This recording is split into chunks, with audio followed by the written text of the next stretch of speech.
ahora se encuentra conmigo el director de la película The Lone Ranger, Gore Verbinski. How are you?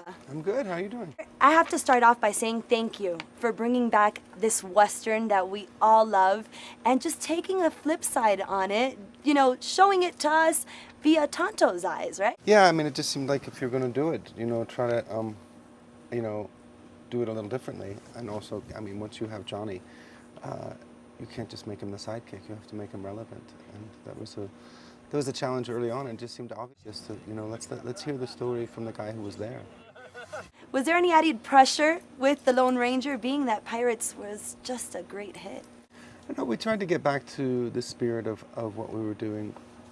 You just try to kind of tinker with things and explore and kind of genuinely, I don't think there's a formula for any of it. It's just try to make a movie that you like and that you hope other people will like and, see what happens. Now, The Lone Ranger now, it's 80 years of The Lone Ranger, and I remember stories of my grandfather, El Llanero Solitario, that would listen to this show on the radio. And was there anything that you guys decided to do to pay homage to the original Lone Ranger? Well, I think it's the type of movie where you can, I think it's multi-generational. I think you can, Correct. I think, grandfathers and grandmothers can bring their kids and kind of nudge them throughout the theater, like when the William Tell Overture kicks in.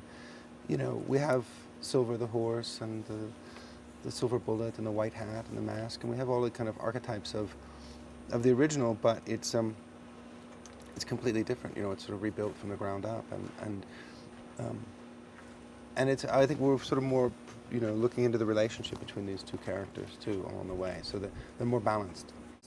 And I must say the landscape in this film was amazing. Santa Fe was great. Was this a shoe-in as soon as you thought of the movie The Lone Ranger? Well, it was important to kind of make the land a character in the movie.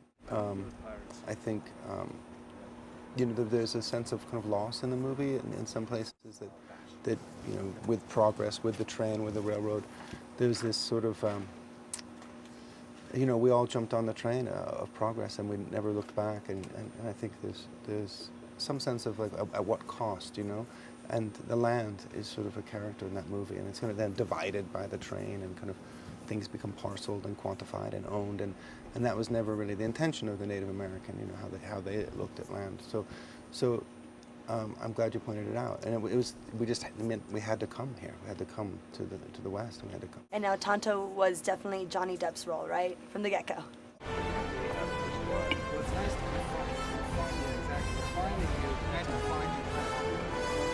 Oh yeah. No, I think that was the starting point of all of it. Well, thank you so much. Thank you. Pleasure.